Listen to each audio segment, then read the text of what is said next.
Bonjour à tous, c'est toujours une joie et un grand plaisir d'être parmi vous et surtout d'apporter quelque chose que Dieu a mis sur mon cœur. Là, c'est la fin du processus après la préparation et il y a une forme d'excitation de pouvoir vous transmettre un petit peu ce que Dieu m'a donné. Alors, le titre de mon message peut paraître un peu pompeux ce matin, devenir un modèle, mais je crois que c'est la mission de chacun, d'être un modèle. Et on parle des mamans aujourd'hui, et les mamans sont des modèles que les enfants regardent, observent depuis leur plus jeune âge, dans leurs faits, dans leurs gestes, etc. Et en introduction, on ne s'était pas concerté, mais c'est exactement le passage que je voulais voir 2 secondes ensemble. Vous savez, quand on a vu donc le Seigneur qui monte dans le ciel, et il y a un moment donné, dans le passage que mon père a lu, j'aimerais juste revoir ce verset, il est dit « Hommes de Galilée, pourquoi restez-vous à regarder le ciel ?» Et je ne sais pas vous, mais moi, dans ma vie chrétienne, à plusieurs reprises, il y a cette aspiration du ciel. Et de dire, ah Seigneur, si tu pouvais revenir. Alors moi qui n'étais absolument pas sportif dans l'âme, quand on avait les cycles de piscine ou de natation, je disais, Seigneur, s'il y a un jour où tu peux revenir, ce serait le moment. C'est vrai, le soir, on priait, je dis, Seigneur, ce serait là, le moment. Et pourtant, le Seigneur ne revient pas. Et encore aujourd'hui, 2000 ans après, le Seigneur est toujours en attente. Nous sommes toujours dans cette attente-là. Et la question qu'on pourrait se poser, mais pourquoi finalement ? Pourquoi suis-je encore là, après des années de conversion, après avoir été réconcilié avec le Père ? Quel est le rôle, quelle est ma mission qui m'est réservée ? Et il y a un moment donné, dans Matthieu 28, mais on le retrouve aussi dans Marc, Jésus parle aux disciples, mais cet appel est pour tout à chacun. Il est dit de faire de toutes les nations des disciples. Non, je l'avais pas affiché. De faire de toutes les nations des disciples, les baptisant au nom du Père, du Fils et du Saint-Esprit, et à les enseigner à observer à tout ce qu'il nous a prescrit. Je ne sais pas si vous l'avez déjà lu, ce passage, mais concrètement, la mission de vous comme de moi ce matin, c'est d'être des modèles. Un peu dans cette... Oups, non, on va y arriver. Ah, c'est qui ? Non, j'avais appuyé. Ça marche pas. Ah voilà, ça s'était bloqué. Un peu dans cet appel, merci, de Paul vis-à-vis de Timothée, où il est dit, sois un modèle pour les croyants, par tes paroles, par ta conduite, par ton amour, par ton esprit, par ta foi, par ta pureté. Un modèle finalement qui va se concrétiser par des actes très concrets. Pas quelque chose d'abstrait ce matin, c'est pas quelque chose de théorique, mais quelque chose qui amène tout à chacun de votre entourage à se poser des questions. Comment il vit ? Peut-être de passer de questionnement à la volonté de se rapprocher de la personne. Et puis de se rapprocher de la personne à l'imiter. Et puis de l'imiter à vouloir vivre la même chose qu'elle.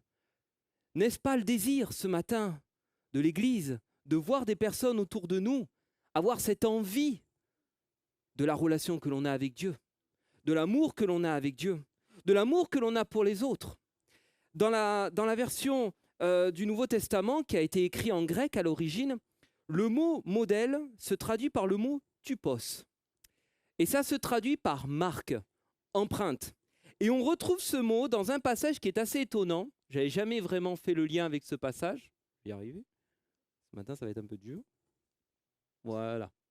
Regardez dans ce passage, dans Jean 20, 25, c'est Thomas qui parle de Christ. Il dit, si je ne vois pas dans ses mains la marque, tupos, des clous. Et si je ne mets pas mon doigt dans la marque, tupos, des clous. Comment pourrait-on le voir ça ? Eh bien, les clous, la marque des clous, ça attestait la résurrection. Jésus ayant la marque des clous sur sa main, ça atteste bien qu'il est ressuscité. Eh bien, n'est-ce pas le désir de tout un chacun d'être la marque de Christ dans notre environnement ? D'être cette marque qui atteste par notre présence, d'être ces lumières qui brillent, qui sont visibles, que Jésus-Christ est bien ressuscité. Que nous soyons tout à chacun cette église brillante, cette église qui brille aux yeux du monde. Alors pour nous encourager et nous servir d'édification ce matin, j'aimerais qu'on s'arrête ensemble sur l'exemple d'une église. Une église où on va voir Le portrait qui est dressé est assez élogieux, même si on verra à la fin qu'il peut y avoir, bien sûr, des choses qui sont à corriger, à améliorer, parce que sinon, on serait un petit peu avec un syndrome d'infériorité. Mais en tout cas, une église sur laquelle on va pouvoir s'appuyer, que l'on voit dans la parole de Dieu, dans 1 Thessaloniciens, on va lire ensemble le chapitre numéro 1. Ouais, j'ai arrivé. 1 Thessaloniciens 1, et on va aller du verset 1 jusqu'au verset 10. On va lire tout le premier chapitre. Donc c'est Paul qui parle, et regardez ce qu'il est dit. De la part de Paul, Sylvain, ou Silas, c'est le même mot, et Timothée, à l'église des Thessaloniciens qui est en Dieu le Père et dans le Seigneur Jésus-Christ. Que la grâce et la paix vous soient données de la part de Dieu notre Père et du Seigneur Jésus-Christ. Nous disons constamment à Dieu toute notre reconnaissance pour vous tous, en faisant mention de vous dans nos prières. Nous nous rappelons sans cesse l'œuvre de votre foi, le travail de votre amour et la fermeté de votre espérance en notre Seigneur Jésus-Christ devant Dieu notre Père. J'y arrive. Je pense qu'elle rend l'âme. Nous savons, frères et sœurs, aimés de Dieu, qu'il vous a choisis parce que notre évangile ne vous a pas été prêché en parole seulement, mais avec puissance, avec l'Esprit Saint et avec une pleine conviction. Vous savez en effet comment nous nous sommes comportés parmi vous à cause de vous. Vous-même, vous êtes devenus nos imitateurs et ceux du Seigneur en accueillant la parole au milieu de grandes difficultés et avec la joie du Saint-Esprit. Ainsi, vous êtes devenus un modèle pour tous les croyants de la Macédoine et de l'Achaïe. Fait non seulement la parole du Seigneur a retenti depuis chez vous en Macédoine et en Achaïe, mais c'est aussi partout que votre foi en Dieu s'est fait connaître, de sorte que nous n'avons pas besoin d'en parler. De fait, on raconte à notre sujet quel accueil nous avons eu auprès de vous et comment vous vous êtes tournés vers Dieu en abandonnant les idoles pour servir le Dieu vivant et vrai, et pour attendre du ciel son Fils qu'il a ressuscité, Jésus, celui qui nous délivre de la colère à venir. Quel portrait! Merveilleux, élogieux. Et peut-être tout un chacun, on aspire cela. Et on va voir un petit peu comment on peut voir cela.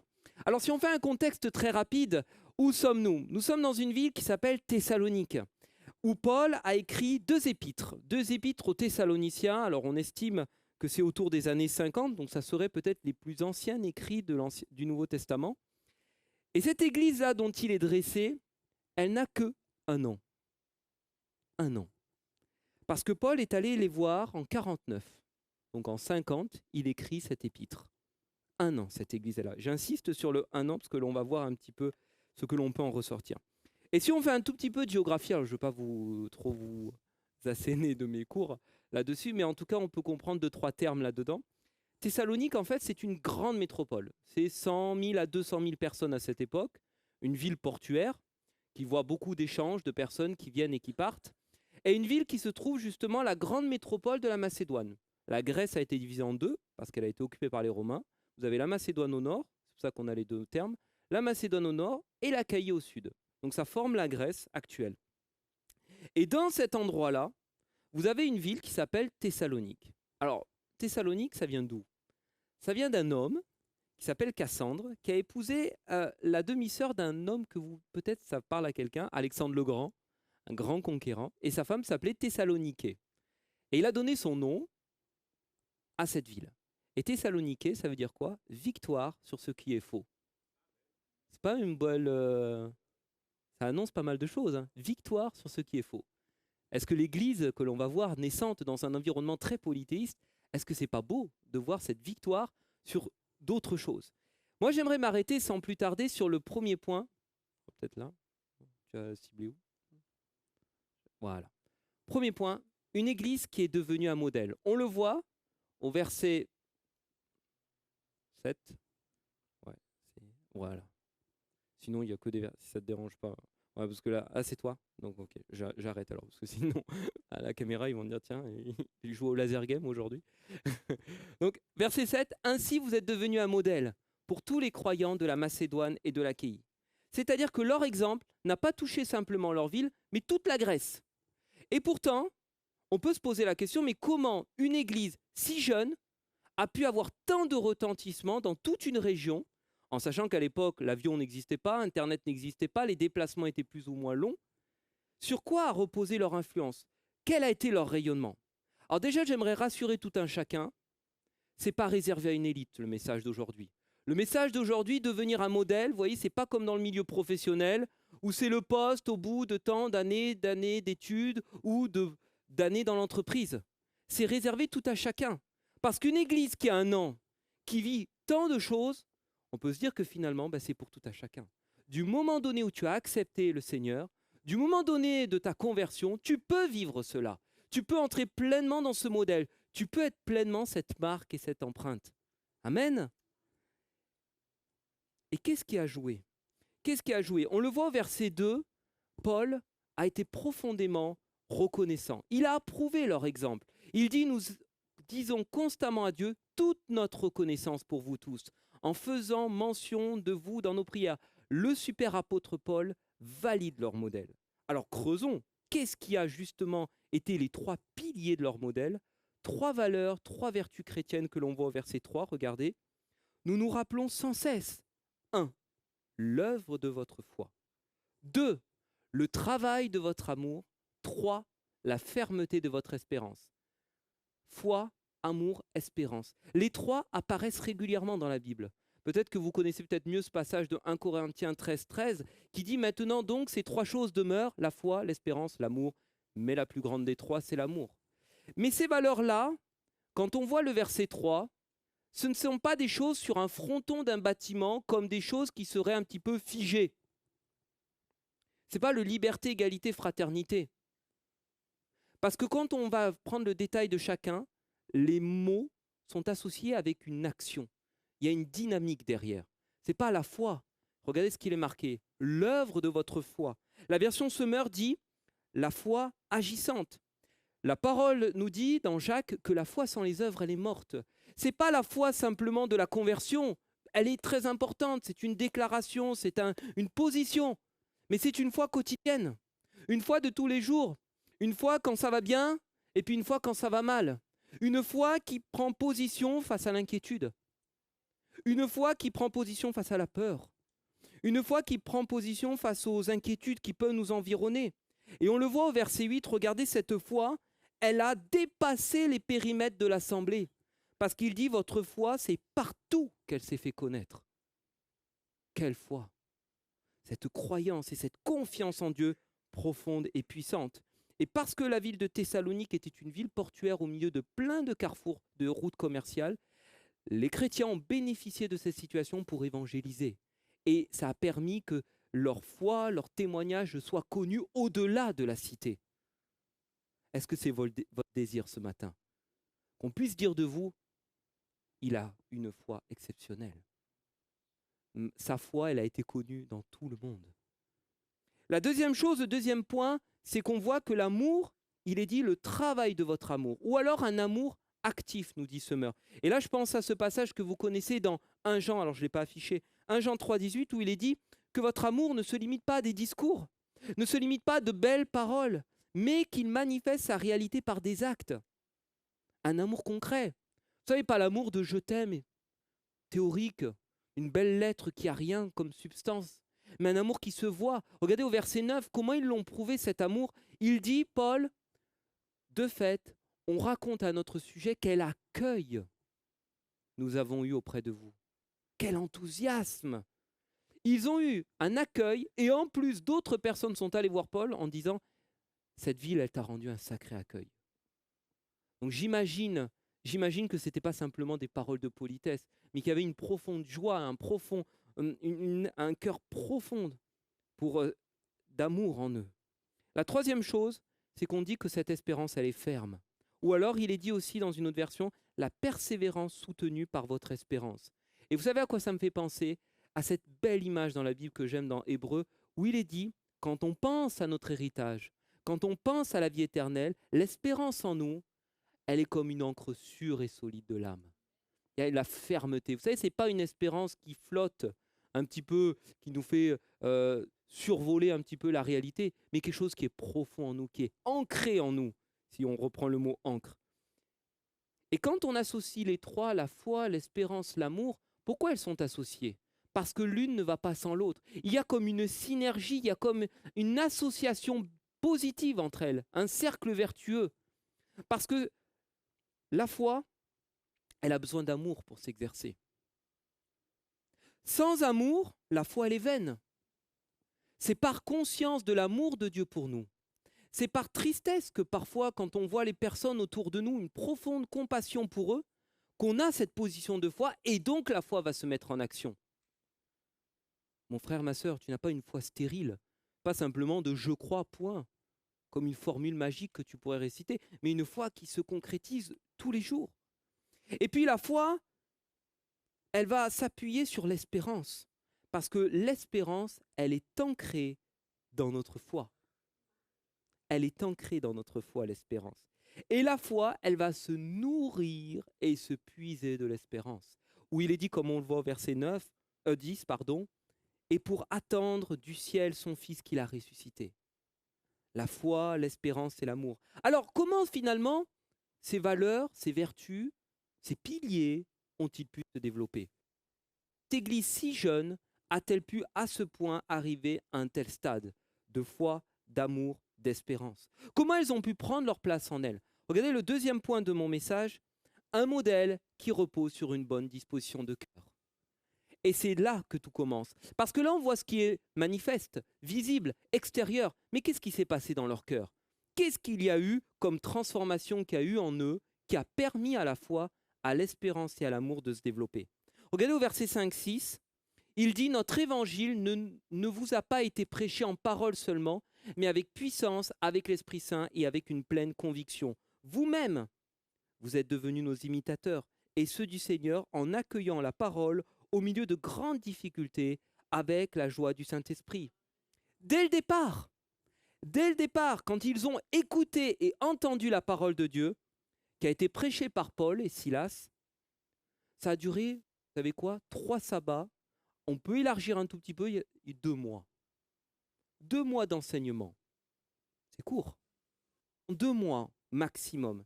Et bien cette parole-là, on dit qu'elle a été puissante. Elle a été prêchée avec puissance et elle a produit une conviction. La conviction qui est venue des apôtres qui l'ont enseignée, qui a été permise par le Saint-Esprit, elle est entrée dans leur cœur. Et ils ont accueilli cette parole avec joie. Elle a retenti dans leur cœur, comme on le voit au verset 8. Et pourtant, les paroles, ils en entendaient. Eux qui étaient dans un environnement polythéiste, où on dit que dans cette ville, il y avait la religion grecque, romaine, égyptienne, orientale. Il y avait des discours religieux, il y avait des paroles parlant de Dieu. Mais ils ont reconnu la parole qui est efficace. Et cette parole-là, alors il y avait une prédisposition de cœur. Parce qu'en réalité, cette église-là, elle ne vient pas de nulle part. C'est une synagogue à la place, avant. Et dans cette synagogue, vous avez quelques juifs qui vont accepter cet évangile. Vous avez des femmes de la haute société. Et puis vous avez des personnes qu'on appelle des craignants de Dieu. En gros, c'était des païens qui étaient déçus des religions autour. Et par curiosité, ils allaient à la synagogue. Et bien cet environnement-là, c'est la naissance de l'église de Thessalonique. C'est comme ça que cette église est apparue. Et cet évangile va produire en eux de la joie. Ils l'accueillent avec joie, cette parole. Et ils vont suivre l'exemple. Ils vont devenir imitateurs. Imitateurs de l'exemple de Paul et du Seigneur. Mais comment cette parole a pu être tant accueillie? Qu'est-ce qu'elle a eu comme effet dans leur vie? Regardez au verset 9. On raconte à notre sujet quel accueil nous avons eu auprès de vous et comment vous vous êtes tournés vers Dieu en abandonnant les idoles pour servir le Dieu vivant et vrai. Ils vont tirer un trait sur leur passé. En écoutant cette parole, la parole de Dieu va produire en eux ce qu'on appelle la repentance. Le cœur va changer. Il y a un détournement. J'allais dans une direction, j'entends la parole de Dieu, je la reçois, elle produit en moi un changement et je vais vers une nouveauté de vie. Une vie nouvelle, une vie transformée. D'ailleurs, cela n'est pas dû au hasard, parce que Dieu avait tout conduit. On le voit dès le verset 4, il est dit que Dieu les avait choisis. Frères et sœurs, parce que notre évangile ne vous a pas été prêché en parole seulement, mais avec puissance, et on le voit juste avant, il vous a choisis. Il les a choisis. Et quand on regarde la naissance de cette église-là, avant même que Paul arrive, il a la vision d'un Macédonien qui lui dit « Viens, secours-nous ». Donc ce matin, mon frère, ma sœur, ce que je voudrais te dire, c'est que ce n'est pas par hasard si tu es là. Rien n'est hasard. Dieu fixe un rendez-vous. Et pour éviter de se glorifier soi-même, c'est lui qui nous choisit. C'est lui qui nous choisit. Alors ça remet les choses en compte. C'est une grâce. Seigneur, je ne mérite rien, mais par grâce, tu es venu. Alors notre mission à nous, c'est de faire quoi? C'est d'accepter sa parole, de l'accueillir avec joie, comme une parole puissante, présente, et peut-être d'abandonner. Alors on voit des idoles, peut-être des idoles pour certains, mais je pourrais mettre plein de choses. Une relation toxique, une addiction, un orgueil démesuré. Il peut y avoir tellement de choses qu'on peut abandonner. Mais la parole, elle m'a percuté quand je l'ai préparée. Et la question que je me suis posée, je me dis, mais Jérémie, mais je vous cite tout un chacun, avec vous-même, depuis combien de temps la parole de Dieu n'a pas retenti autant dans ton cœur? Est-ce qu'elle est restée un discours stérile? Vous savez, le discours que parfois, quand on a des années de vie chrétienne, on connaît par cœur. Car Dieu a tant aimé le monde. Donc, il y a des versets qu'on connaît par cœur. Et depuis combien de temps, peut-être la question qu'on peut se poser ce matin, combien de temps cela fait que la parole de Dieu n'a pas percuté ton cœur, n'a pas retenti dans ton cœur? Vous savez, quand Paul a parlé à cette église-là, il y a eu un bouleversement, il y a eu une démarche de cœur. Et l'évangile qu'il a annoncé, le Messie, c'est le même que Jésus a annoncé à 2 disciples qui allaient en direction d'Emmaüs. Et la Bible nous dit qu'ils ont senti comme un feu dans leur cœur qui brûlait, à l'écoute de la parole. Est-ce que la parole de Dieu a autant d'effet? Ce n'est pas réserver ce message simplement qu'à des nouvelles personnes converties, mais peut-être tout à chacun de dire j'ai besoin encore ce matin d'abandonner. Marie-Paul le disait, notre chair, on a besoin d'abandonner ce matin. Il y a besoin de choses à faire. Il y a besoin de continuer à dire Seigneur, ta parole, qu'elle ait toute sa place dans ma vie. Qu'elle puisse encore ce matin me remettre en question. Et peut-être ce matin, ce message, quand je l'ai intitulé, je vous dis c'est un peu pompeux, devenir un modèle. Mais voyez que le modèle, avant cela, il y a le cœur d'abord. Nous, on voudrait être des modèles, mais dans un mauvais sens. Vous savez, pas comme Dieu le voudrait parfois, mais parfois pour flatter charnellement notre orgueil. Ah Seigneur, je voudrais tellement rayonner. Je voudrais que les gens soient autour de moi, me félicitent, m'encouragent, me complimentent. C'est merveilleux, bravo, ah, c'est merveilleux comme tu parles, c'est merveilleux comme tu dis les choses, comme tu chantes, comme tu sers Dieu, etc. Mais ça flatte nous, ça, notre moi. Mais ce n'est pas ce que Dieu souhaite. Ça, c'est la conséquence. Et nous, souvent, on voit cela. Mais vous savez quoi? C'est pour ça que j'ai volontairement inversé l'ordre. Mais pour vivre la foi, l'espérance et l'amour, il y a eu besoin de la repentance d'abord. Ils ont dû fléchir le genou d'abord. Ils ont dû, devant la prière, fléchir le genou. Et vous savez, souvent, on cherche les fruits. Alors, je ne suis pas un expert en botanique, mais moi, ce que je sais, c'est quand on récolte le fruit, c'est la fin. Donc, il y a eu avant tout un processus. Et si tu veux ce matin, mon frère, ma sœur, et je t'encourage à récolter l'espérance ferme, à récolter cette foi agissante, à récolter cet amour actif, d'abord, abandonne. Mets ton cœur en règle. Aligne-le à la volonté de Dieu. D'abord, avant toute chose. Et ensuite, oui, tu pourras être un imitateur.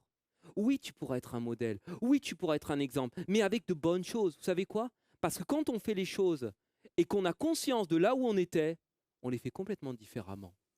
Alors peut-être pour des personnes vont dire « Oh, il chante bien, il parle bien, il fait ça, il fait ça. » Mais quand on a un minimum de contact avec la personne, on dit « Mais c'est par grâce que je suis là.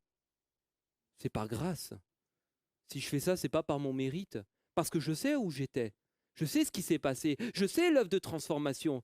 Et plaise à Dieu qu'il m'utilise. Plaise à Dieu qu'encore aujourd'hui, il se sert de moi pour encourager, pour fortifier, pour aimer, pour être généreux, etc., etc., etc. Mais plaise à Dieu. Mais que cela reste vraiment une profonde humilité dans notre cœur. Et puis, le troisième point de mon message, et là, un petit peu la formule, alors certains, vous la connaissez peut-être dans le livre de Candide, écrit par Voltaire, où il y a un moment donné, il y a cette fameuse phrase « Tout va pour le mieux dans le meilleur des mondes ». Et parfois, la vie chrétienne, la vie est un long fleuve tranquille. On a un peu cette image-là, ça y est, c'est fini, c'est le passé, j'ai mis un genou à terre, la repentance est passée, je me suis engagé avec Dieu. Et là, il y a l'épreuve. Et là, il y a le modèle qui est mis à l'épreuve. Et pourtant, il pourrait dire, on est arrivé au bout du processus, ça y est, on a une foi, on a une espérance, on a un amour. Et on secoue le cocotier. Et il y a quelque chose qui se passe. Vous savez déjà, premièrement, avant toute chose, la vie sans épreuve, c'est une illusion. Et peut-être ce matin, j'aimerais dire à quelqu'un, alors désolé, peut-être s'il y a une personne qui est nouvellement convertie, je suis désolé, mais la conversion n'enlèvera pas l'épreuve. Au contraire, ça serait une déception qu'on pourrait créer.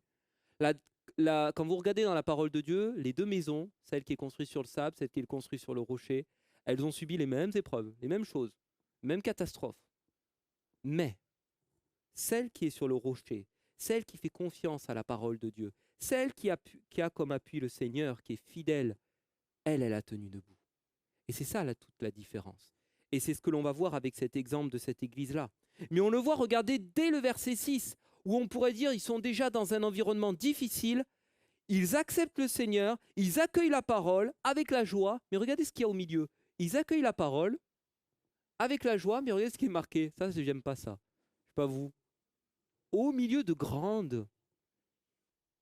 D'ailleurs, presque si on regarde alors, je ne veux pas faire de syntaxe ce matin, mais vous êtes nos imitateurs parce que vous aussi, vous avez accueilli la parole comme nous au milieu de grandes difficultés. Presque l'une ne va pas sans l'autre. L'acceptation de la parole. Et si je vous ramène, mais très rapidement, à comment ça s'est passé pour cette église-là, on le voit dans le détail dans Actes. En fait, cette église, s'il y a ces personnes qui acceptent, et puis vous avez des juifs qui vont être jaloux. Jaloux de voir cette église naître, grandir, croître. Et ils vont recruter, on nous dit la parole de Dieu, des voyous dans la rue, qui vont semer du trouble et du tumulte, qui vont essayer de prendre Paul et Silas pour les conduire devant les magistrats. Ça ne va pas se passer parce qu'ils ne vont pas les trouver. Du coup, ils en prennent d'autres, Jason et certains frères. Ils les envoient vers le tribunal. Ils disent, voyez, regardez, ils ont un autre roi qui s'appelle Jésus. Ils ne respectent pas l'empereur romain, etc. Ils arrivent à sortir de la situation en payant une caution. Et puis Paul et Silas vont devoir partir de nuit, fuir en direction de Bérée qui se trouve à 80 km. Mais quelle catastrophe! Parce qu'il faut le réaliser ce matin. Et peut-être parfois c'est une erreur de notre part. Mais face à la parole de Dieu qui est puissante, vous avez une autre parole qui est puissante aussi. Vous avez la parole qui prospère au milieu du tumulte, celle de l'ennemi. La parole qui va être accusatrice. La parole qui va essayer de prospérer au milieu de la peur. Alors, la dernière fois, on s'était baladé avec mon père, et c'est vrai qu'il y a une image dans la Bible que je l'avais vue, mais j'avoue, par négligence, pas forcément remarquée.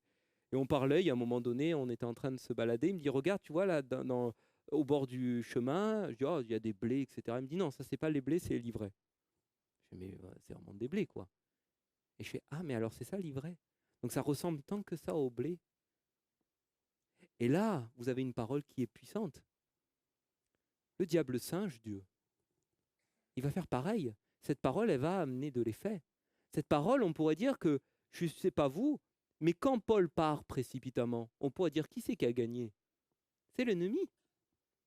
Ben oui, cette église paraît complètement désorganisée. La Bible parle même que Paul, à 2 reprises, va vouloir s'y rendre, mais il le dit, mais le Satan l'en a empêché à 2 reprises. Mais imaginez la situation de cette église qui vient de naître. Elle a été biberonnée par un enseignement de très peu de temps. Elle aurait tellement besoin d'être encouragée, fortifiée. Et puis là, celui qui est là pour les aider, patatras, il part. Mais quel sentiment d'abandon! Et nous avons que la version côté Paul. On n'a pas la version côté Église. Mais regardez Paul, ce qu'il dit. Il va le dire quand il s'est séparé d'eux, qu'il est comme orphelin d'eux. Mais regardez la relation qui s'était créée si rapidement entre eux. C'est pour vous dire l'attachement qu'il y a entre eux. Nous, Paul et son entourage, avons été pleins de bienveillance au milieu de vous. De même qu'une mère prend un tendre soin de ses enfants, nous aurions voulu dans notre vive affection pour vous, non seulement vous donner l'évangile de Dieu, mais encore notre propre vie. Tant vous nous étiez devenus chers. Vous vous rappelez, frères et sœurs, notre peine et notre fatigue, c'est en travaillant nuit et jour pour n'être à la charge d'aucun d'entre vous que nous vous avons prêché l'évangile de Dieu. Et regardez la suite. Vous en êtes témoins et Dieu l'est aussi. Nous nous sommes comportés envers vous qui croyez d'une manière sainte, juste et irréprochable.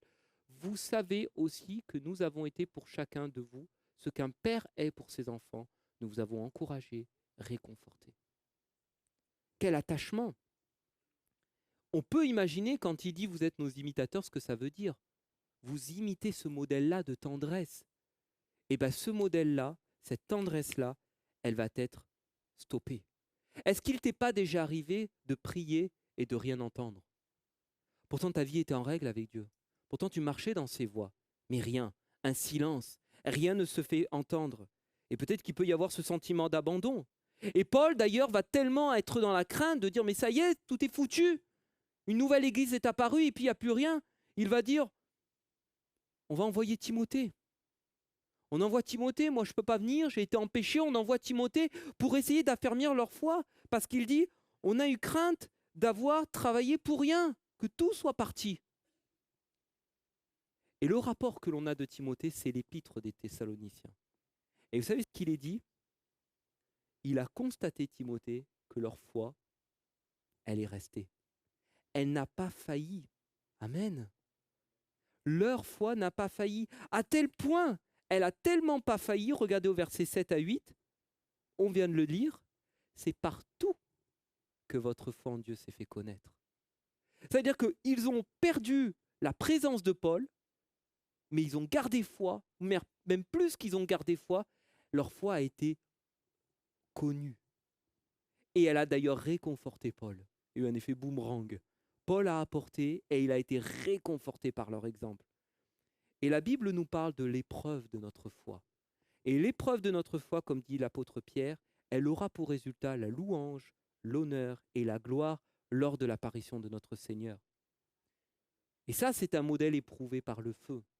C'est pas évident. Mais cette foi-là, qui est restée au milieu de l'épreuve, elle a continué, elle a continué. Alors on pourrait dire pareil, c'est bon, c'est terminé. Vous avez vaincu cette épreuve-là d'abandon, de séparation. Mais Paul dit, attention, continuez à marcher dans la sainteté. Restez vigilants. Si on regarde au verset 7 et 8, dans 1 Thessaloniciens 5, regardez quelque chose qui est assez étonnant. La foi, l'amour et l'espérance font partie de l'armure du chrétien. Alors je me suis posé la question, mais pourquoi l'armure? À quoi ça sert? Ça montre encore une fois que si c'était des choses qui étaient une fois pour toutes, on n'en aurait plus besoin. Vous savez, quand vous allez dans des musées et voir des casques, voir des boucliers, des cuirasses, etc., qu'est-ce que vous en concluez? Deux choses. La première, c'est que vous êtes en paix. La deuxième, c'est que les casques, etc., ne servent plus à rien. Ils ont une valeur marchande, mais plus une valeur d'utilité. Et là, Paul est en train de dire, ton amour, ta foi, ton espérance, tu en as besoin. Tu en as besoin pour te protéger. Tu en as besoin pour te défendre. Tu en as besoin pour marcher chaque jour. Mais attention, ça va t'aider à être vigilant. Parce que là, tu as la foi à tes côtés. Tu as l'amour à tes côtés. Tu as le casque. Donc, tout sur quoi repose notre modèle, ce n'est pas un acquis qui nous sert une fois pour toutes, mais c'est quelque chose à manier tous les jours. La cuirasse, tu t'en sers dès que tu pars au combat. Le casque, c'est ta vie, tu t'en sers à chaque fois que tu pars au combat. Et si le soldat n'a pas son casque, sa vie en dépend. Si le soldat n'a pas sa cuirasse, sa vie en dépend. Il en a besoin tous les jours. Et deux dangers menaçaient cette église. Deux choses importantes, et c'est là où on peut dire, ça peut être une source d'encouragement pour nous de voir que cette église, elle n'est pas si parfaite que cela, mais c'est aussi une alerte pour nous.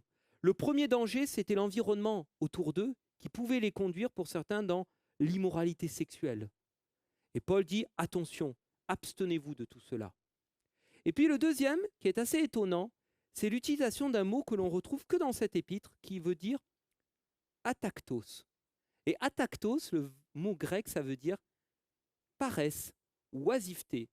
Et Paul dira même une vie déréglée.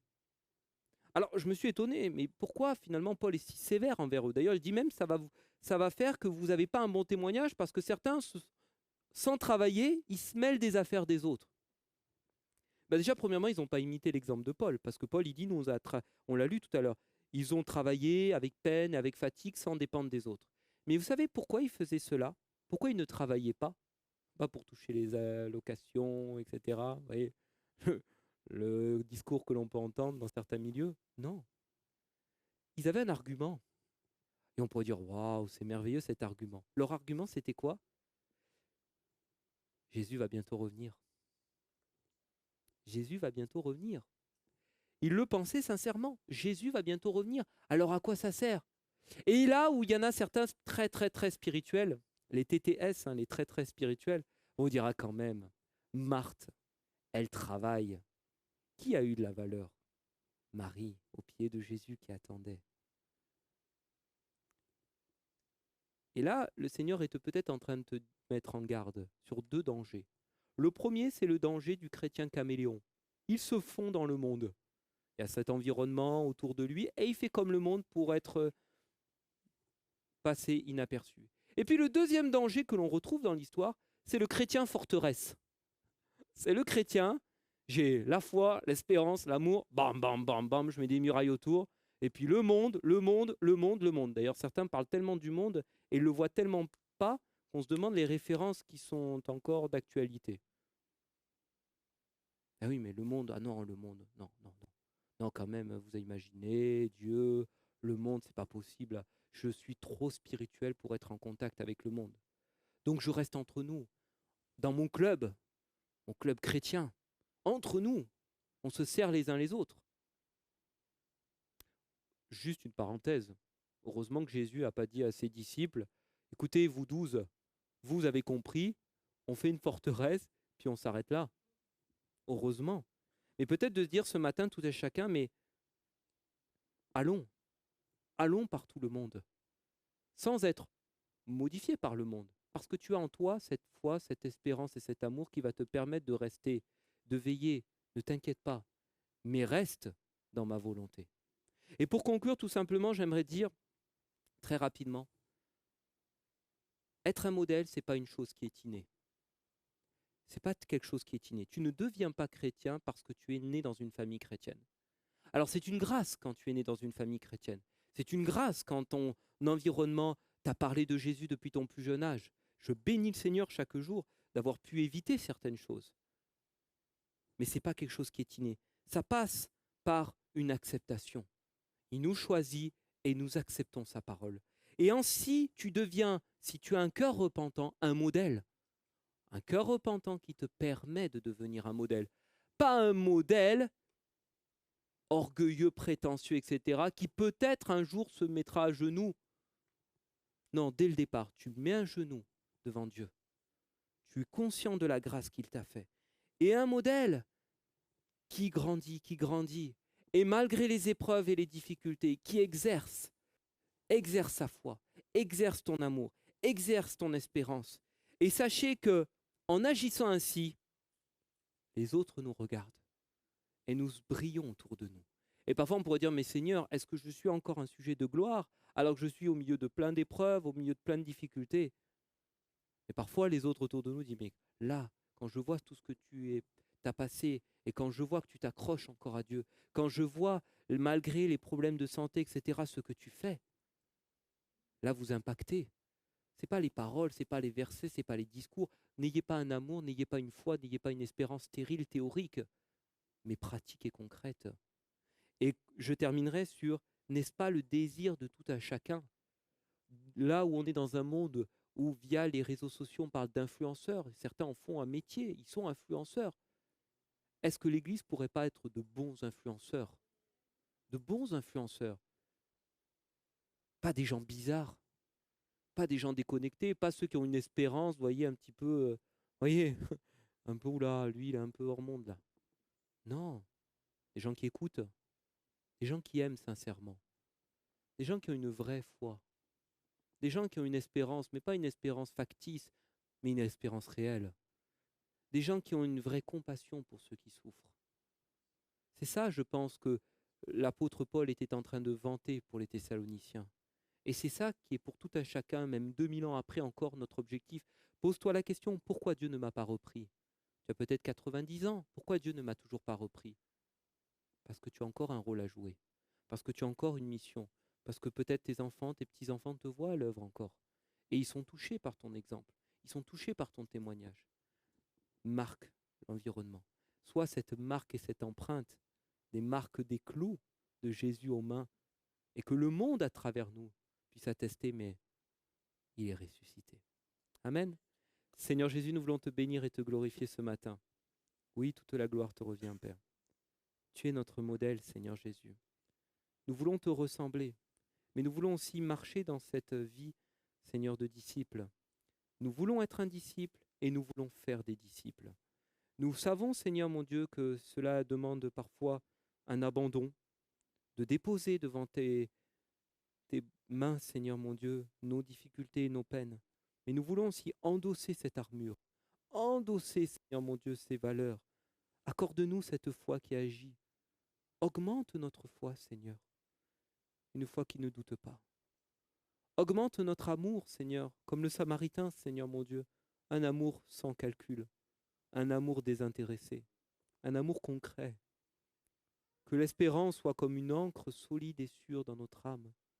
Que cette espérance-là soit comme une boussole qui nous permet d'être ancrés en toi, d'être plein d'espoir pour ton retour, plein d'espoir pour la vie qui nous est réservée.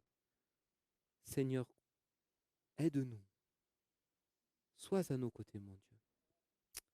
Nous t'en prions, Père. Amen.